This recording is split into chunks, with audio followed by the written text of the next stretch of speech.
All right, hello everybody. So my task today is to talk to you about tricuspid and pulmonary valve disease and the new guidelines. So just to give you an overview of what we're going to be covering in this presentation. So I prepared this slide. We're going to be talking about the tricuspid valve, imaging of the tricuspid valve, and we'll talk about tricuspid valve dysfunction in terms of regurgitation, stenosis. Then we'll move to the pulmonary valve, talk about imaging of the pulmonary valve, and assessment of regurgitation and stenosis. Obviously, we know much more about the tricuspid valve, so this section actually fills up more of the talk. So the normal tricuspid valve complex is made up of three leaflets: the anterior leaflet, which is the largest leaflet, the posterior leaflet, and the septal leaflet. The septal leaflet is really the smallest of all the leaflets. It's also made up of the fibrous annulus, the chordae tendineae, the papillary muscles, the right atrial myocardium, and the right ventricular myocardium. The tricuspid annulus, just like the mitral annulus, is saddle-shaped. In any one of the standard views used to visualize the tricuspid valve on 2D echocardiography, really only two leaflets out of the three leaflets are routinely imaged. And sometimes you are able to catch all three leaflets at the same time. With 3D echocardiography, it's possible to appreciate all three leaflets of the tricuspid valve simultaneously. This is a view of the tricuspid valve using 3D narrow angle mode from the right ventricular perspective. You can see that the septal leaflet is in the 6 o'clock position, as is the convention. This is the anterior leaflet here and the posterior leaflet here. This is the tricuspid valve as viewed from the right atrial perspective in the same patient. Septal leaflet once again in the 6 o'clock position, posterior leaflet here, anterior leaflet here. One of the things we have learned with 3D echocardiography is that you really cannot be sure which leaflet you are imaging on 2D echocardiography. For instance, look at this slide. There are two apical four-chamber views. They look just about identical. This is actually a full volume data set in a normal subject. This apical four-chamber view is cutting the septal and posterior leaflets, whereas this apical four-chamber view is actually cutting through the septal and anterior leaflets. And you cannot tell the difference when you look at these two four-chamber views. So how do we target specific leaflets of the tricuspid valve to be sure which leaflet we are actually imaging? Well, one way is to perform imaging in which you target the tricuspid valves based on leaflets based on landmarks. Here you can see some examples. So this is the RV inflow view with the septum in view, with the coronary sinus in view. When you see that, you are imaging the septal and the anterior leaflets. In the apical five-chamber view with the left ventricular outflow tract in view, you are imaging the septal and anterior leaflets. If you are able to get very posterior so that you can see the coronary sinus, here you will be imaging the septal and posterior leaflets. With the short axis view, really, it is very difficult to be sure which leaflets you are imaging because oftentimes you cut through all three leaflets. If you see a single leaflet in the short axis view, you are imaging the anterior leaflet. Let's move to the echocardiographic assessment of the tricuspid valve. Now here you see a list of all the essential elements that go into comprehensive assessment of the tricuspid valve. We start with the leaflets. When we look at the leaflets, we think about, are they prolapsing, are they flail, are they thickened, restricted? What's wrong with the coaptation? Is anything wrong with the coaptation? Is there tethering? Then we talk about the annulus, the right atrial size, right ventricular size and function. We look at the tricuspid valve itself, look for any evidence of tricuspid stenosis or regurgitation. We measure the systolic PA pressure, and we look for any associated left-sided heart disease. Now, both 3 and 4 are covered by other lectures in this series, and both 6 and 7 are also covered elsewhere. So we will focus really on 1, 2, and 5. So the leaflets. This is a patient with a primary abnormality of the tricuspid valve. You can see on 2D echocardiography that the leaflets are very myxomatous and thick.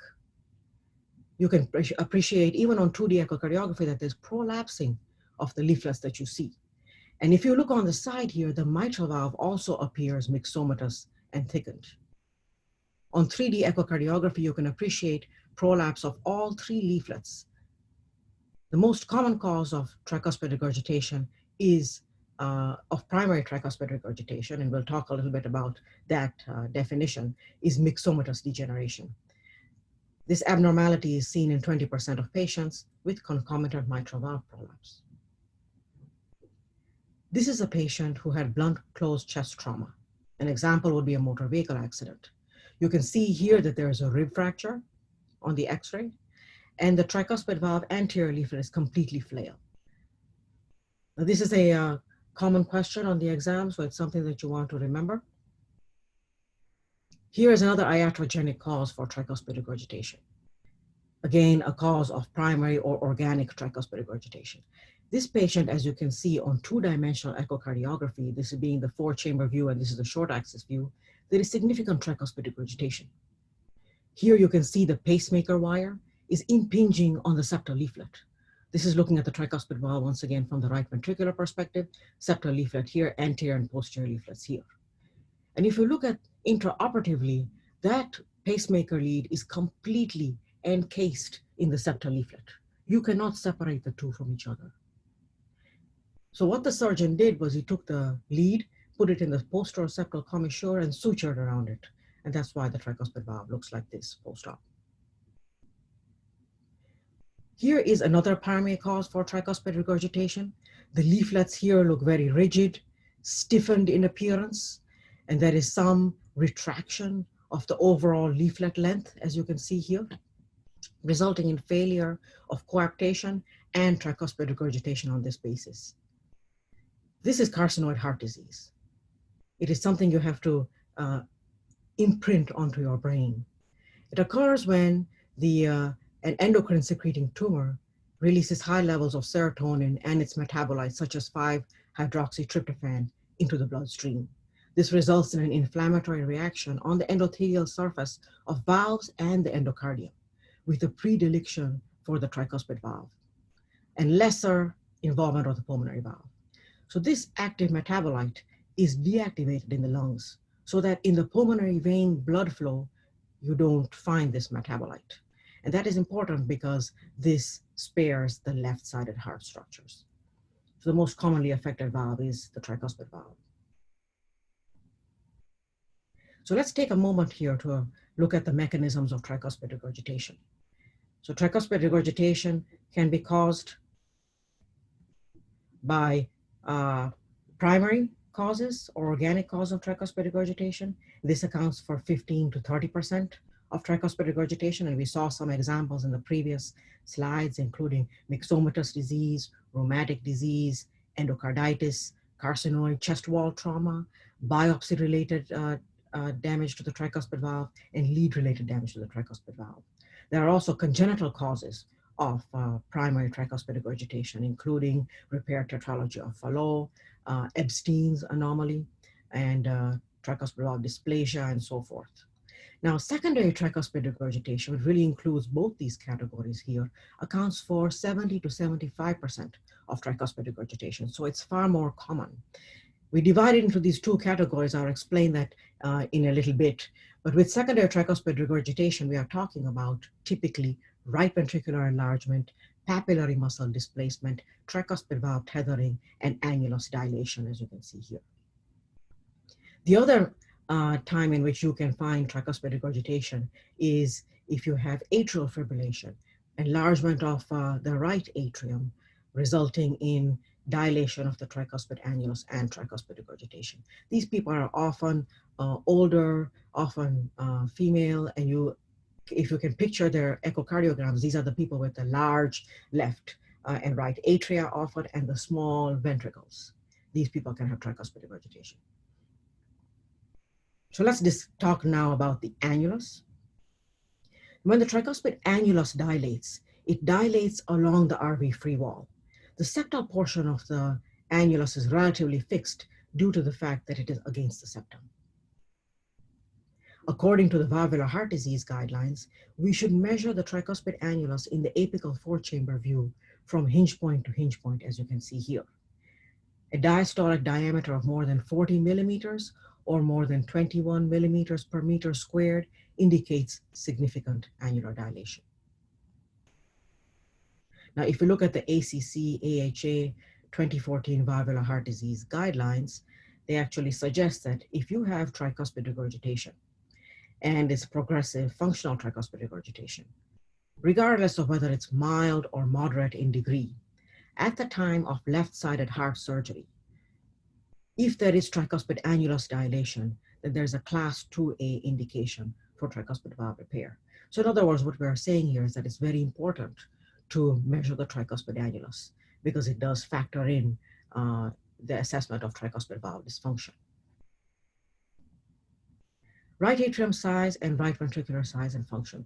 Very important in the assessment of the tricuspid valve. As you saw in the previous slide, it helps you explain secondary tricuspid regurgitation, for instance. And I won't spend too much time on these because they are covered in other lectures. Suffice it to say, in this slide, this basically covers the main measurements that you would make for the right ventricle and the right atrium. So for the right ventricle, we're looking at basal and mid dimensions. For RV size, for RV function, we want to look at TAPC, we want to look at the S prime, we want to look at the fractional area change, and for the right atrium, you want to assess the right atrial size. The guidelines actually suggest now to assess the single plane method of this volume on the right atrium. So let's pay a little bit more attention now to the assessment of tricuspid valve dysfunction. So as we said before, the most common type of tricuspid valve dysfunction is regurgitation, and that is assessed using jet area, vena contracta area, PISA method, which we'll talk about, jet density, and the hepatic veins. And then we'll spend some time on tricuspid valve stenosis.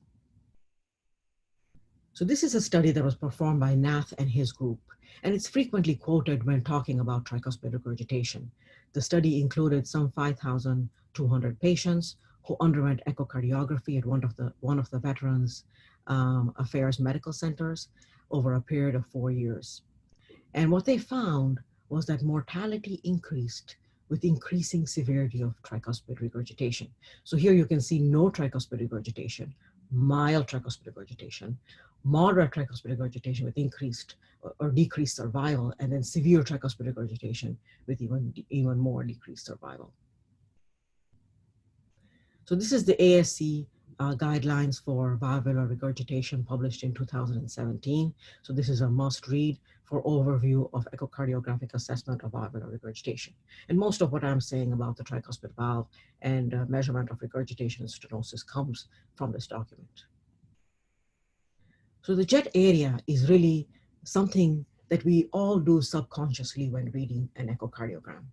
It refers to the area of the tricuspid regurgitation jet in the right atrium. So as you can see here, small, narrow area, mild tricuspid regurgitation. Central, moderate area, moderate tricuspid regurgitation. If you have a large jet, wall impinging, more than 10 centimeters squared in area, we are often talking about severe tricuspid regurgitation.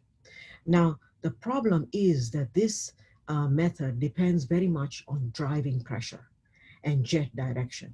And you may overestimate central jets and underestimate eccentric jets. So it's a good overall subjective assessment, but you have to take the quantitation further. Another method for tricuspid regurgitation quantitation is this one, and it's used often. It's called the vena contracta method. So when acquired from the apical four-chamber view and the RV inflow parasternal view, a tricuspid regurgitation vena contracta width of more than 0.7 centimeters is considered severe, and less than 0.3 centimeters is considered mild. And that is at a Nyquist limit of 50 to 60 centimeters per second. The pros of this method is that it is really independent of this driving pressure for a fixed orifice. It is less dependent on technical factors. It's not so hard to get. It is good for severe TR. However, the problem is that it really cannot be used in multiple jets, and that you must see this conversion zone when you're imaging. Three-dimensional color Doppler methods can also be used to measure vena contracta area and vena contracta width. And this is mentioned now in the guidelines. However, there isn't much data out there on how to use this. And also, we don't know mild or moderate severity tricuspid regurgitation. What are the numbers we should use for this? So in order to get a 3D data set such as this, what you need to do is obtain a 3D color Doppler, full volume or zoom or narrow angle data set. And then what you do is you align orthogonal planes using multiplanar reconstruction. At mid-systole, you would measure the area of the jet. One of the problems here, of course, is that there's limited spatial resolution, and that may lead to overestimation.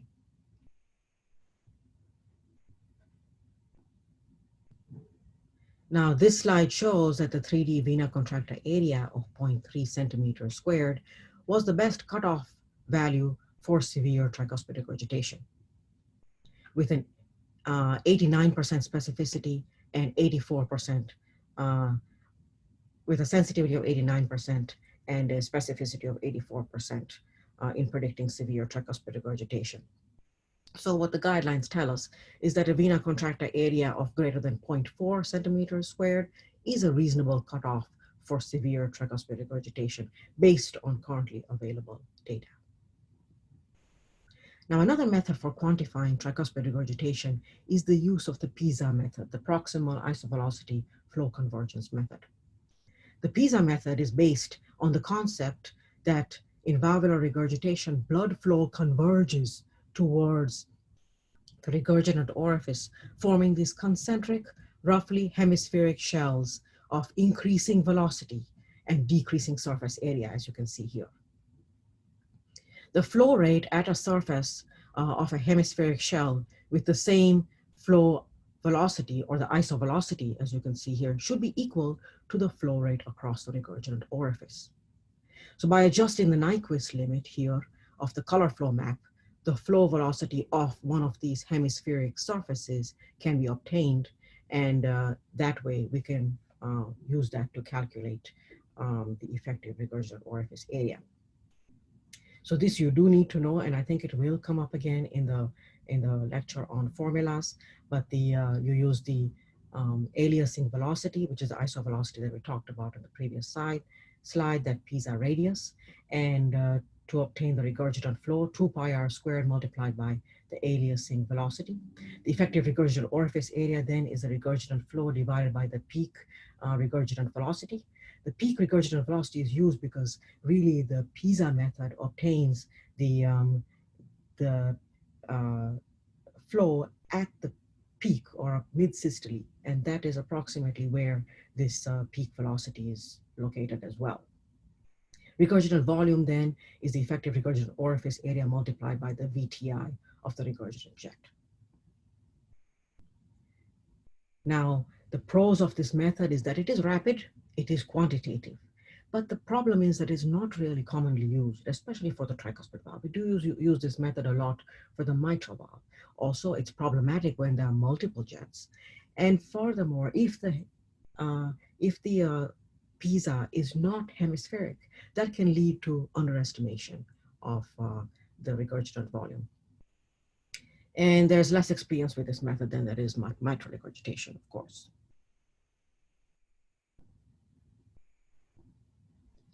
Now, one of the things that is incorporated into the new guidelines for valvular regurgitation is this concept, that a similar effective regurgitant orifice area actually induces less regurgitant volume, and you can see that from the gray circles here, in tricuspid regurgitation than in mitral regurgitation, which is here in the black circles. And that is because of the decreasing or the decreased driving force in tricuspid regurgitation. And this is important because for the same effective regurgitant orifice area in mitral regurgitation and tricuspid regurgitation, you actually have a lower regurgitant volume for tricuspid regurgitation. So this is incorporated now in the guidelines, as you can see here. This is the effective regurgitant orifice area for tricuspid regurgitation. The thresholds for mild, moderate, and severe, as you can see, are similar to those for mitral regurgitation, with less than 0.2 being mild, 0.2 to 0.39 being moderate, and greater than equal to 0.4 being severe. However, for the regurgitant volumes, they are lower, the thresholds for mild, moderate, and severe than they are for mitral regurgitation. And you can see less than 30 being mild, 30 to 44 moderate, and greater than equal to 45 severe. So let's look at a number of non-quantitative parameters that can also help in the evaluation of tricuspid regurgitation severity. The first one here is the continuous wave Doppler signal.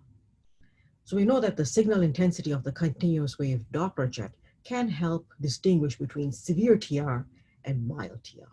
Remember that this density of the CW Doppler jet that we get for tricuspid regurgitation, and really for any valve regurgitation, is proportional to the number of blood cells in the jet. So if you have a faint parabolic partial jet, that is more consistent with mild tricuspid regurgitation. Whereas if you have the dense triangular early peaking jet, which is indicative of high right atrial pressure, that is more indicative of severe tricuspid regurgitation. Pulsed wave Doppler examination of the hepatic veins also helps corroborate the assessment of tricuspid regurgitation severity. And here, the insonation beam should be aligned with the hepatic vein, as you can see here. With severe tricuspid regurgitation, there is systolic flow reversal that occurs. And this, you can see, systolic flow reversal is flow reversal towards the probe through the hepatic vein because of severe TR. And you often see this flow reversal peaking after the QRS complex. These systolic reversals are considered very specific, more than 85% probability of severe tricuspid regurgitation when present, but they are also very insensitive. So this is the simplified flow diagram put out by the ASE valvular regurgitation guidelines to help standardize the assessment of tricuspid regurgitation. So if you can fit your patient into mild tricuspid regurgitation or severe tricuspid regurgitation, these are the relatively easier categories to fit the patient into. However, if you don't fit into these categories based on your vena contracta width, your Pisa radius, your CW Doppler jet, the hepatic vein flow, then you need to make these specific measurements. Specifically, you need to calculate the vena contracta width, effective regurgitant orifice area using the Pisa method, and the regurgitant volume. And if that tells you that somebody has mild or severe tricuspid regurgitation, then that can help you categorize your tricuspid regurgitation. However, if it doesn't fit into either one of these categories, then you have probably moderate tricuspid regurgitation. Recently, with the need to accurately quantify tricuspid regurgitation in patients being considered for the new percutaneous procedures, there's been much talk about changing the tricuspid regurgitation grading scheme to add categories such as massive tricuspid regurgitation and torrential tricuspid regurgitation. So you know, all of us who have read echocardiograms, that vena contracta width can vary in these people from, even in the severe category, from 0.8 centimeters, for instance, 1.2 centimeters, even to 2 centimeters. So it's a huge variation in the degree of severe TR. And this was actually a scheme proposed by Becky Hahn and her group, suggesting that perhaps we should break up the severe category into massive or torrential. Now, as of yet, there is no clear-cut guidelines on how to do this or what we should be doing, but there are people who are working on it. So let's move now to tricuspid stenosis. Tricuspid stenosis is currently the least common of the valvular stenotic lesions, given the low incidence of rheumatic heart disease. In regions where rheumatic heart disease is still prevalent, tricuspid stenosis is rarely an isolated disorder. More often, it is accompanied by mitral stenosis. Other causes of tricuspid stenosis, as you can see here, include infiltration, carcinoid, and then more rare causes like endocarditis, pacemakers, and so forth.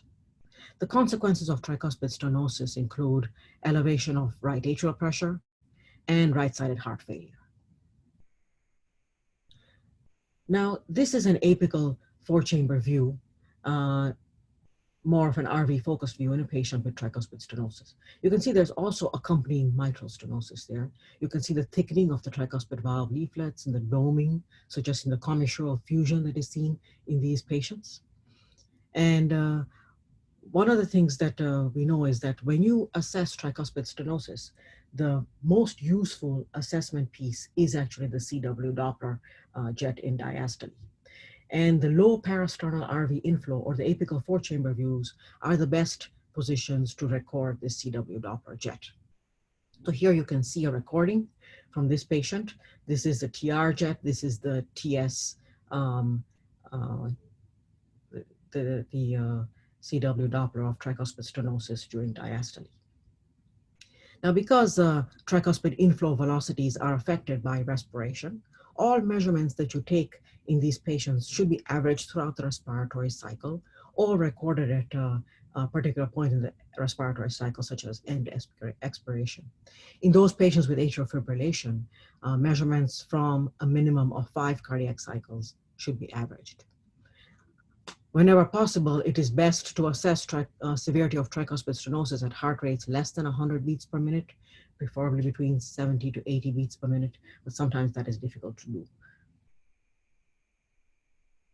The evaluation of tricuspid stenosis severity is primarily done, as we said before, by the hemodynamic information provided by that CW Doppler jet.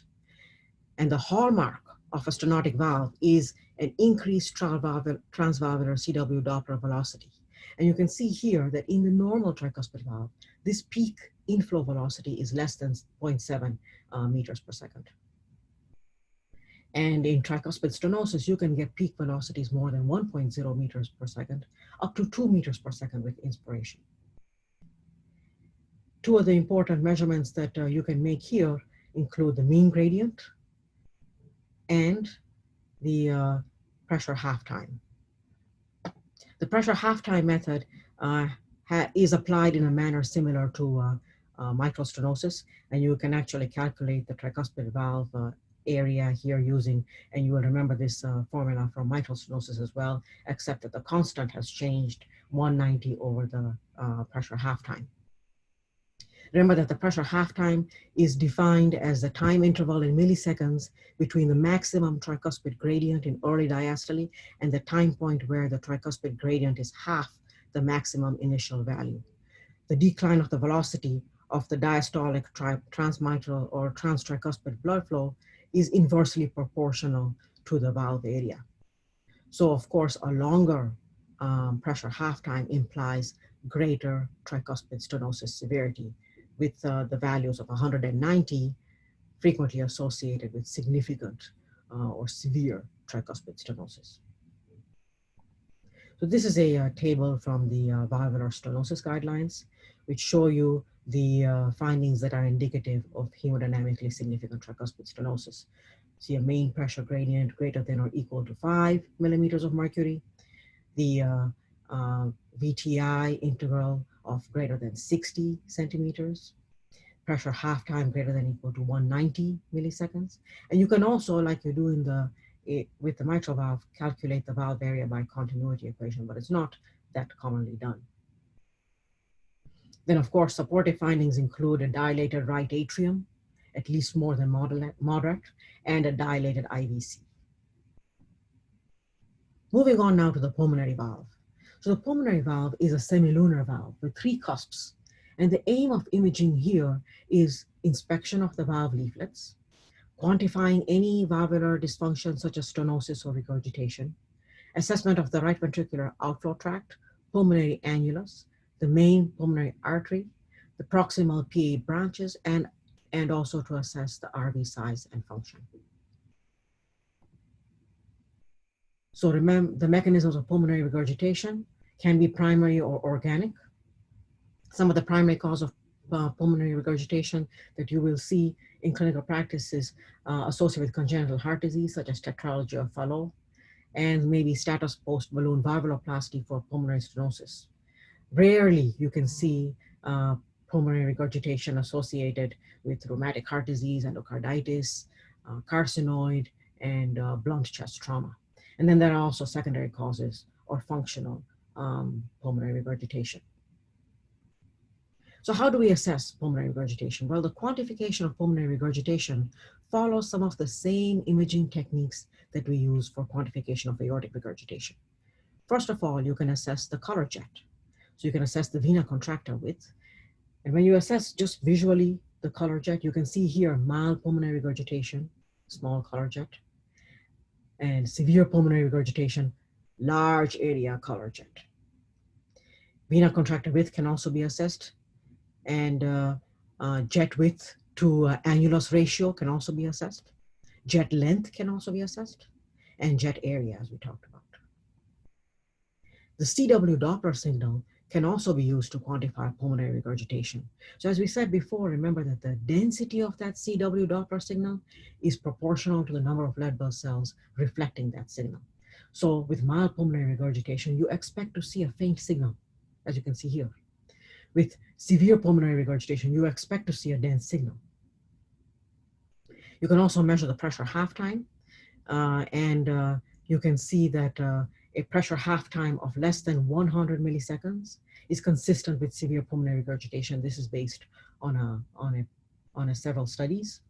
And the pressure half time, of course, is affected by both the right ventricular and PA pressure. So you have to take those things into account. But as you can see here, the pressure half time between these two is very different. And a pressure half time of less than 100, remember that, consistent with severe pulmonary regurgitation. Now, this is something that we don't do that often, but just like you do for aortic regurgitation, you can actually look for reversal of flow in the descending, in the branch PAs in severe pulmonary regurgitation. Now, it is important here that you visualize and sample the flow in both in the branch PAs and not in the main PA, because if you sample the flow in only the main PA, the specificity actually drops. And one study suggested that specificity dropped to 39% if you use the main PA compared to the branch PAs, where the specificity when compared to MRI for PR severity is 87%. So this is a good um, a good way to look for severe pulmonary regurgitation. It's not easy to do in real life. Now, in terms of quantification of pulmonary regurgitation, regurgitant volume and regurgitant fraction can be used. And I think most of this will be covered in the formula lectures that you will have. However, I just wanted to put this out there so that it helps you remember it. Quantification of pulmonary regurgitation using regurgitant volume and regurgitant fraction. Basically what you're looking for is the stroke volume across the left ventricular outflow tract, providing that there's no significant regurgitation or stenosis across this valve. You would use the LVOT diameter and the LVOT VTI to compute the stroke volume across the LV outflow tract. And you do similar for the pulmonary valve. You use the RVOT diameter and the RVOT VTI. And this is a difficult thing to do. And sometimes the high right parasternal helps you acquire the entire RVOT in your sector. And if you are able to do that and to get a good RVOT VTI, then you can calculate the regurgitant volume using the stroke volume across the RVO outflow tract minus the stroke volume across the LV outflow tract. And I left this here as a calculation for you to go through, but I do believe this will be covered also in the formula section. So remember that this method is valid with multiple jets, unlike the vena contracta method. And the right ventricular outflow tract, as we mentioned before, is really the most difficult site to measure stroke volume. And in the case of aortic regurgitation, you may need to use the mitral annulus site for the stroke volume. Now, the guidelines tell us that regurgitant fraction, mild for pulmonary regurgitation quantification is less than 20%, moderate 20 to 40%, and severe greater than 40%. Finally, our last lesion, pulmonary stenosis. So pulmonary stenosis can be congenital or acquired. And probably the most common one is congenital pulmonary stenosis. The valve can be, in these patients, trileaflet, bicuspid, unicuspid, dysplastic. It's often associated with tetralogy of Fallot, double outlet RV. Peripheral pulmonary stenosis can also coexist with pulmonary stenosis, as in Noonan syndrome and Williams syndrome. And then you can also have acquired causes of pulmonary stenosis in rheumatic, carcinoid disease, and then functional pulmonary stenosis with external compression of right ventricular outflow tract. That's happened sometimes in lymphoma and so forth. Um, Proximal RVOT stenosis and supravalvular stenosis. Now, the estimation of systolic pressure gradient is defined from the transpulmonary velocity flow curve, as you can see here, using the simplified Bernoulli equation, which is 4V squared. This estimation is reliable, as shown by good correlation with invasive measurement using cardiac catheterization. Typically, peak gradients tend to be higher on Doppler echocardiography than on peak-to-peak cath gradients. So in adults, this is actually readily performed from the parasternal short axis view here. Sometimes, however, you need to find the highest PS velocity from the subcostal view. That is harder in adults, but it sometimes happens that the highest velocity is there.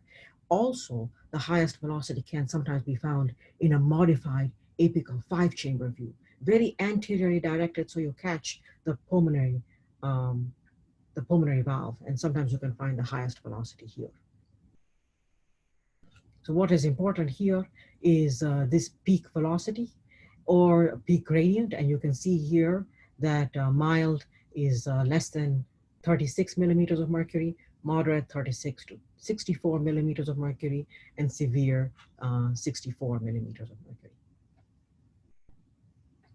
Now, this is a classic question. It is something that we should all know how to do. Remember that systolic PA pressure is equal to the RV systolic pressure if there is no pulmonary stenosis. However, if you have pulmonary stenosis or subvalvular stenosis or so forth, you need to subtract that from the right ventricular systolic pressure in order to calculate your systolic PA pressure. And this is a very common question on the exam. And with that, I would like to thank you for your attention.